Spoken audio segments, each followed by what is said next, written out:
Welcome friends to EPG Patashala.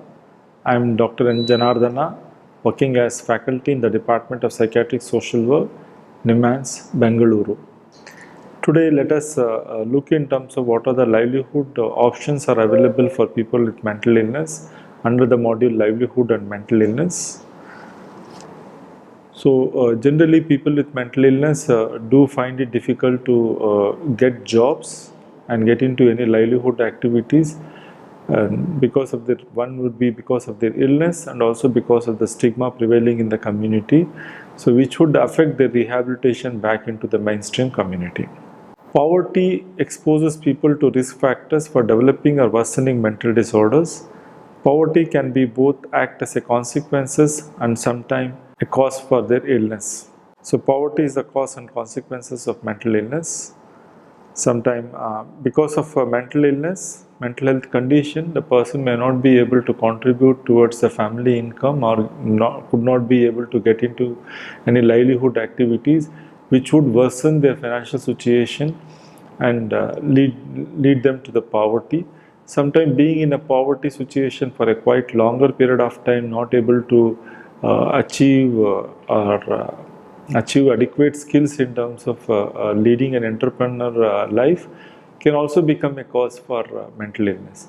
So poverty acts as both cause and consequences of mental illness. People living in poverty are often unable to access treatment or have to spend a high proportion of their income on treatment, which exacerbate their already precarious financial position.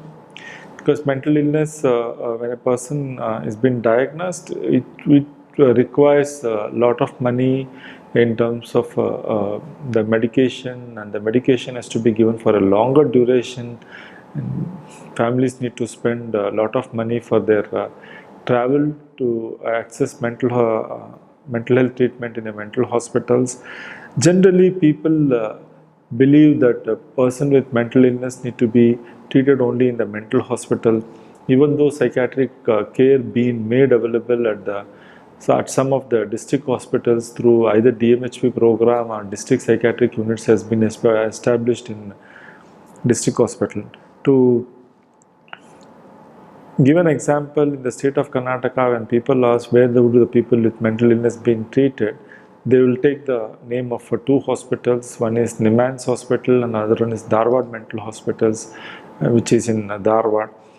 But even though mental health facilities have been made available at the district hospital, people don't recognize it, and people prefer to come to a bigger hospital, tertiary care center, rather than going to a district hospital where the treatment medicines are being made available free of cost by the government. This has also been led to increase in the cost for the family and increased financial burden for the family in order to deal with this person with mental illness. And as you all know that the treatment need to be given for a longer duration, which can be 5 years or 10 years duration, and because of the negative symptom associated with some of the illnesses, person may not be contributing towards the family income, which would be again increases the financial burden in the family and find it difficult for the caregivers to take care of this person with mental illness. Then people with untreated mental illness often have to rely on financial support from family members in order to meet their basic living needs and to pay for the treatment.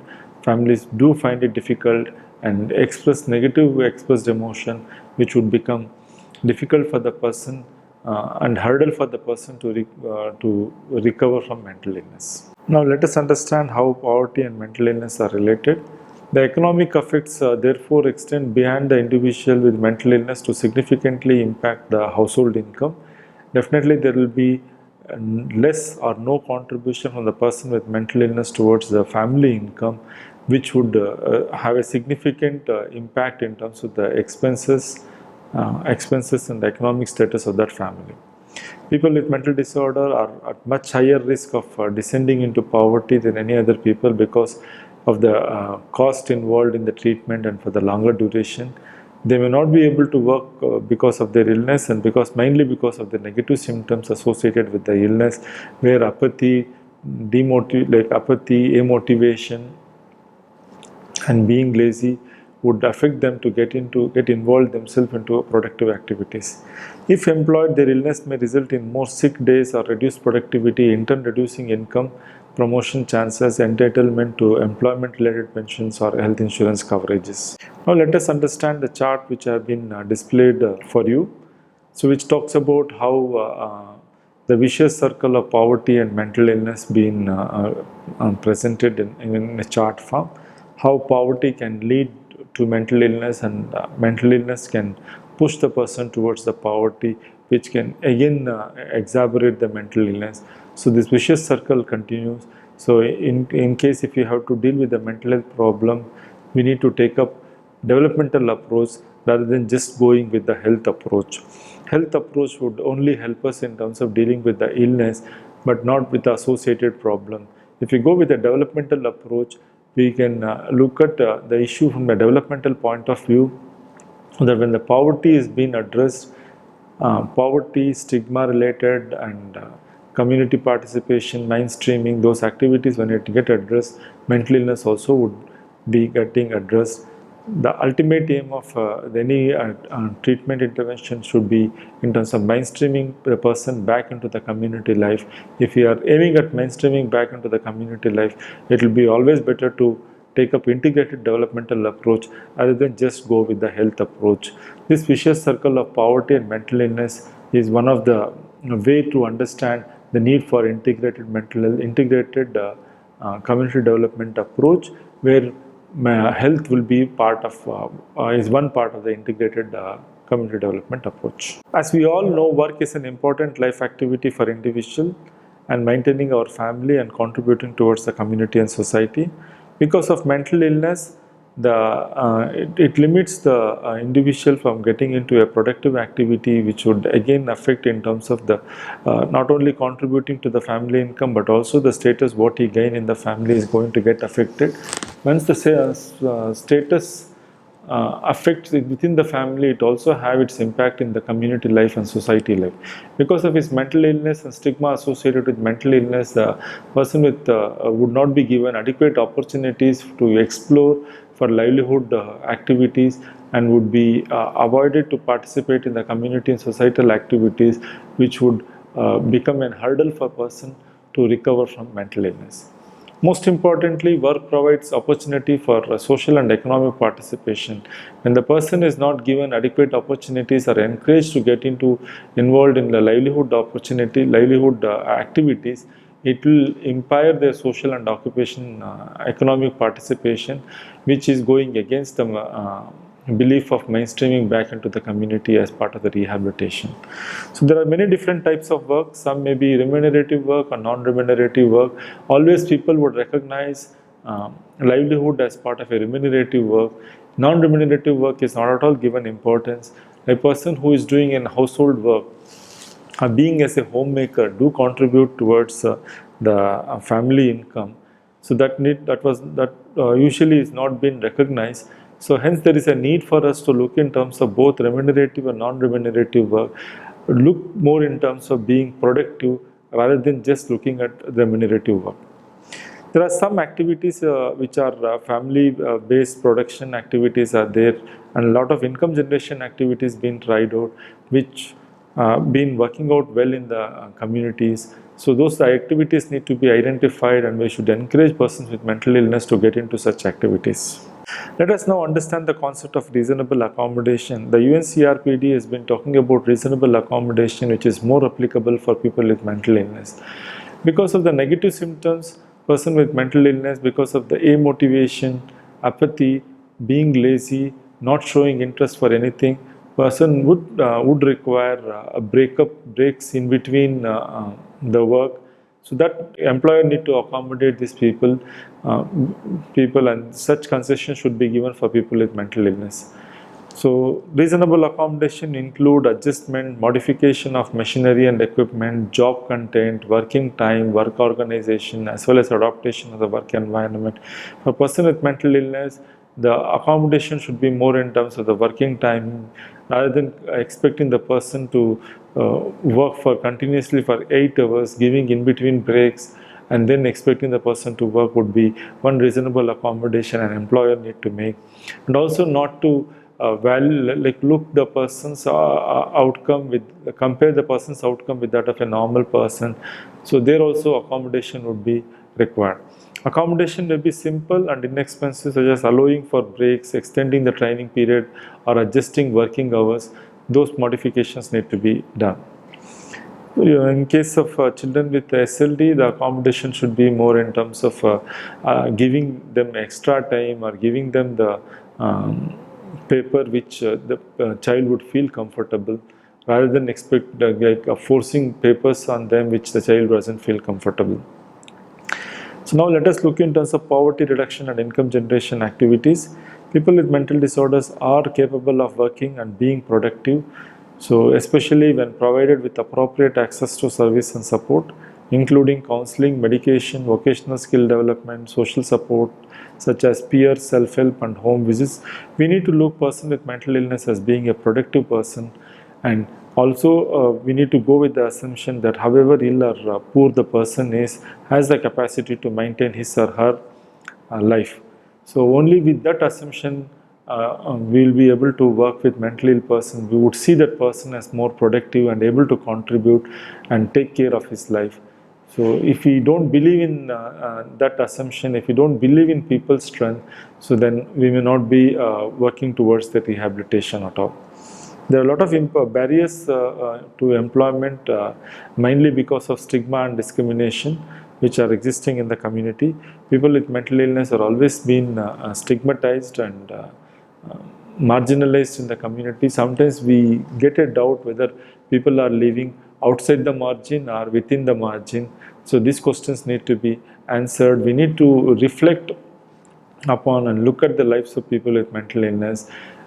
Many people have been arguing that people with mental illness are outside the margin because they say people with mental illness have not been given any rights. They do not have basic human rights not been followed, and most of the time either they would end up in the close ward or end up being in on road, wandering mentally ill and not recognizing their rights and helping them to lead a dignified life. So this is something, a system related issue which need to be understood, and a lot of interventions need to be dealt in order to make the system respond to the needs of people with mental illness, where appropriate opportunities and environment should be created for people with mental illness to experience a dignified life, and their rights get respected, and they also create awareness for them to access rights as a matter of right rather than just giving as a privilege. Now let us look in terms of supported employment program studies. People with severe mental disorder perform paid work with ongoing support and training. So a lot of studies which say that it is possible for them to work with ongoing support and training if it is given, and results in higher employment rates, better wages, more hours of employment per month. So all this thing is possible where researchers have proved that, and better mental health compared to people who receive pre-vocational training without support or standard psychiatric care alone. So when we are looking at the supported employment, it's necessary for us to work with the employer, at the same time build skills, and supportive intervention need to be extended for people with mental illness so that they will be able to perform better and get good names with the employer. Now let us look into the examples of some of the remunerative and non-remunerative works. So remunerative works include individual production, service or trade activities, individual or group small enterprises activities, paid work for someone else in the informal economy, wage employment in public or private organization or the firm in the formal economy, paid forms of work in adopted and sheltered settings. So these are some of the productive work which can be counted in terms of economic terms. So person would be, at the end of the day, would be getting wages for whatever the work he or she has performed, and it will be counted from the remunerative way. There are a lot of non-remunerative activities which the person with mental illness do get involved, which are not getting recognized because it's not been looked from the economic terms. Like working at the home, is not recognized because the homemaker is not getting a monthly remuneration or a monthly salary. So it's considered as it's your responsibility, it need to be done. Working in family enterprises, working in their own agricultural fields, grazing cows and sheep at home, domestic work at home, cooking for family members and others working in the field are not considered as remunerative work. And often when we ask people like what the person has been doing, they say like they are just doing work at home. That by doing the work at home, how many people would have got relieved? Being as a homemaker, because of her mental illness, if she is not able to perform her role as a homemaker, either they would have got support from the extended family or neighbors would have taken care. Right now, when the immediately after treatment, the person is able to perform the homemaking role, so many persons are getting relieved. Either our caregiver who was taking the responsibility of caring this person and not getting into livelihood activity, when this person becomes responsible and takes care of the work, that person who was caring is actually relieved from caring, and that person is going back to the employment. Again, it need to be looked in terms of the economic remunerative way. It's a need for us, need for an hour would be to calculate some of the non-remunerative work and put it in an economic term so that it will be easy for us to advocate with the authorities that being in a productive or non-productive, like productive activities also should be considered as part of livelihood rather than just looking at livelihood from the remunerative point of view. To facilitate access to livelihood opportunities, we need to create opportunities for participation in livelihood activities, which is an important part of recovery process, and it's an important for the rehabilitation of person with mental illness. In addition to generating income, livelihood opportunities also promote independence, autonomy, improvement in self-esteem, establishment of social network, achievements of valued social status, and control over one's life. I still remember during one of the evaluation of a mental health program, I was asked a question: how would you say that the person with mental illness have recovered and been rehabilitated back into the community? We looked at the various indicators towards the rehabilitation. One of the indicator when the person get involved himself into the livelihood activity would be the nutrition level in the family would get increased, income of the family would get increased, his remuneration capacity is going to be increased, and he would have more power within the family in terms of giving his views to gives when family decisions need to be made. Actually, he would gain more status within the family because he's been able to earn and contribute like any other person. So these are some of the indicators which are associated with regard to livelihood. When this involvement in the livelihood activity increases, definitely the status within the family also would get enhanced, and he would experience the dignified life, and also his rights and his views get respected within the family and also in the community. There are some of suggested activities to increase access to livelihood opportunities. So some of it are identify development initiatives in the community that are focused on income generation. So identify other livelihood opportunities available within the community for people with mental health problem. When we are providing self-help activities, it's necessary for us to do a trade analysis where we need to look in terms of what are the different types of trades available in that community, what is the job like market for different trades, and whether adding on that trade is going to help this person with mental, help the person to get a remunerative income for the activity. We need to look in terms of what are the requirements of the family, and based on the requirement, an activity need to be planned, and always it should be made the person to take a decision about what he want to do as part of livelihood, so that his involvement is going to be there and he would contribute 100% towards the activity which he has initiated because he took a decision for himself.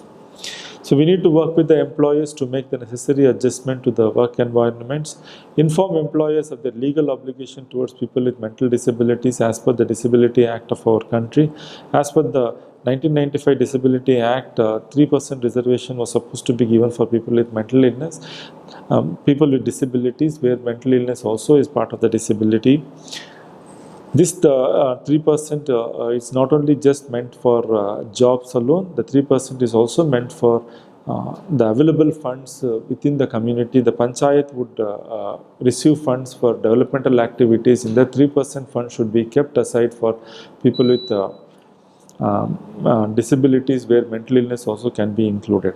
I have seen few organizations who advocated with the panchayat and got money for observing World Mental Health Day, World Disability Day, where Panchayat took the initiative in terms of observing the events and organized events. So the 3% reservation is not just meant only for the employment opportunities, it is also meant in terms of the allocation of funds which the government been working, like spending money for the development initiatives. So we need to deal with the barriers faced by people with mental disability. There are a lot of barriers which mainly because of stigma and lot of misconceptions prevailing in the community, which need to be addressed. Now need to have a lot of awareness programs back in the community, start with street plays to community group training, so that the issue of stigma can be addressed and people with mental illness can be welcomed and given opportunities for them to get involved in the livelihood activities, which is going to enhance their quality of life. We need to work towards implementation of existing welfare programs and also for initiating newer programs and policies for people with mental disability. Currently, personally, I believe that we have a good number of policies and legislation for people with disability, and the newer legislation which are coming up as per the UNCRPD is also a proof that we have enough number of policies and programs. Only problem we have is with regard to the implementation of the existing welfare programs. So we need to work towards the effective implementation of the program. We have good provisions as per given by the acts, but it's not been implemented. So we need to empower people with mental illness and other people with disabilities, so that they would start demanding for their entitlements, and their entitlements can be addressed back into the community. So we should encourage and facilitate women and men with mental disabilities to be part of the self-help group initiated through CBR programs.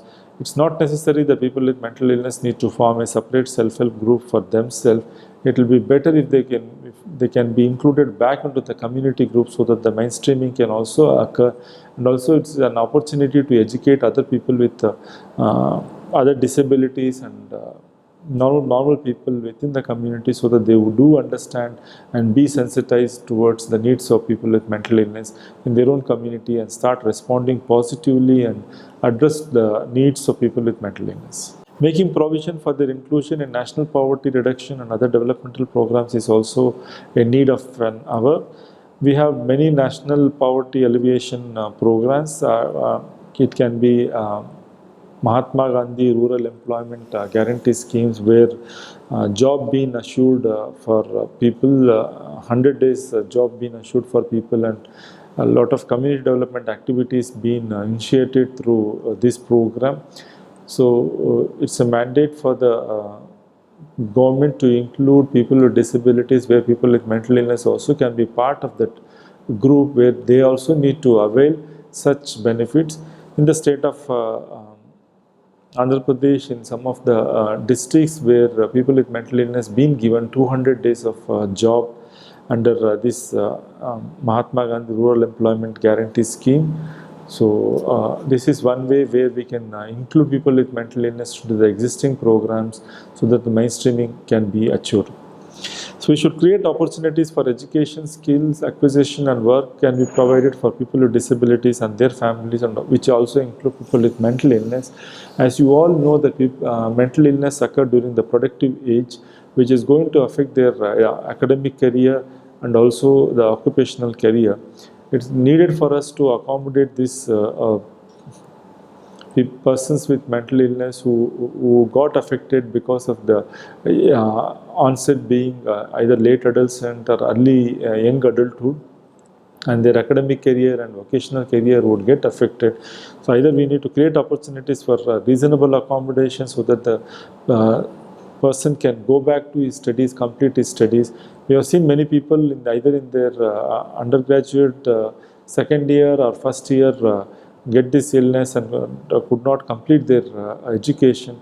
So Once the person is recovered, he should be given opportunity to go back and complete his education or vocational training and get into livelihood activities. Such accommodation need to be made available at the community level. The public sectors mandatorily should follow employment reservation for the disabilities, not only just public sector alone, but also the private companies which are coming up in the country. They also need to accommodate persons with disability, including people with mental illness, because it's a law of the land where the government has agreed that the people with disabilities, including people with mental illness, are given adequate opportunity for employment. India being a signatory of UNCRPD, again it has become a law of the land that adequate opportunities should be created for people with mental illness and the other disabilities to exercise their livelihood activities and lead a life with dignity. So a lot of microcredit services in the form of loans need to be given for person to initiate income generation activity based on the local market demand. Here I would like to share few examples. In the state of Kerala, in one district, Tellicherry, where pig rearing is common. So as part of microcredit services, we had given loans to people with mental illness to initiate a livelihood activity where they took as a pig rearing as an activity, where a small investment of 3,000 rupees was given to the family, where they bought two pigs, which was again a small shed was built in the backyard of their home, and they collected waste from the this chicken shops and which was cooked and as feeded to the these pigs. And once in 6 months they used to sell the pig and make an adequate income through selling the flesh of the pig, and that itself is a remunerative activity for person with mental illness. So we need to identify what is workable in that market, that area, and initiate activities so that the person can see income within 6 months, would be able to get back the income plus the investment what they had made, and that itself will act as a motivation for person to get involved in the livelihood activities. Lot of activities being tried out in various parts of the country by many NGOs.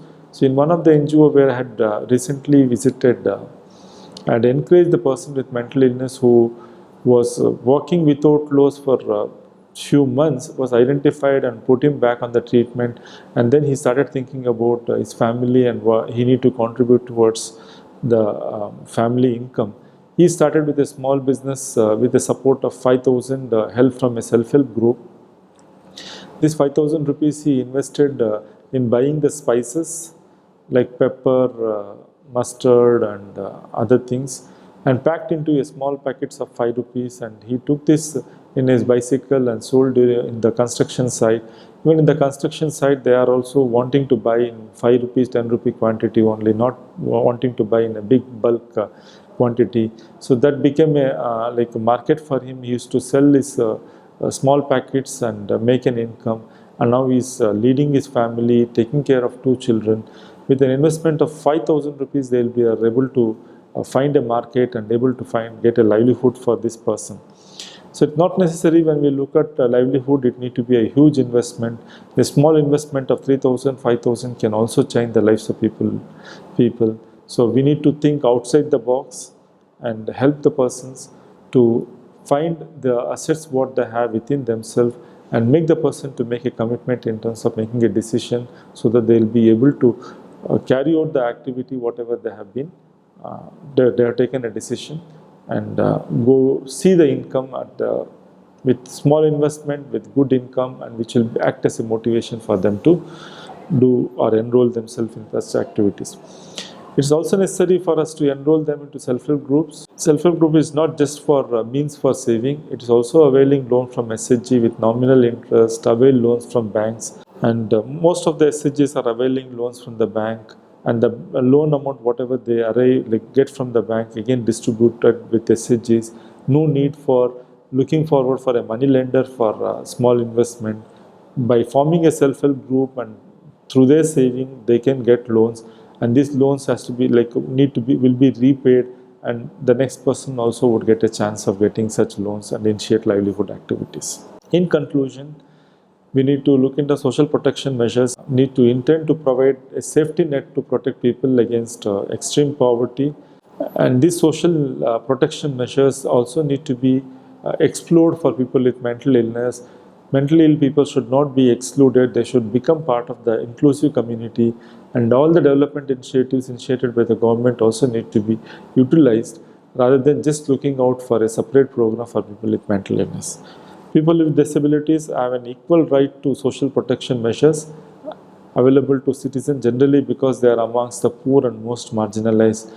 Being as a widow, a person should be able to get a widow pension rather than just wanting to get a pension under mental health. So, need to use the social protection measures, whatever been available at the community, see how far people with mental illness can get such benefits. People with disability must be included in all the social assistance program, and also it should be seen as a matter of right rather than just be a recipient of services. Now we have come to the end of this module where we looked at livelihood opportunities available for people with mental illness. We need to be more creative enough as we are as a rehabilitation worker, look in terms of various possible ways how a person with mental illness be included back into the mainstreaming community.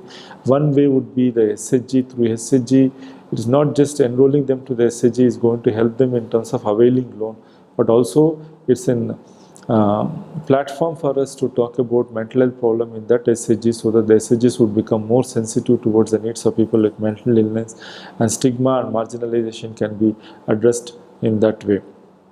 We need to look in terms of various small income generation activity with less investment depending upon the local market needs, and encourage person with mental illness. If required, we need to take the support of caregivers also, and who can act as a motivation factor and stopgap whenever the person is not having interest either working. So caregivers also can take initiative in continuing the activity, and unless the person with mental illness are encouraged to work and be remunerative, they will not be able to get respect and experience dignified life. So livelihood is an important activity which need to be initiated as part of rehabilitation.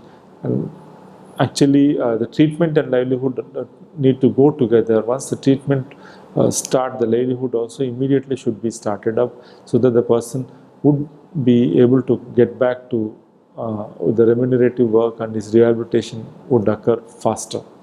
Thank you all.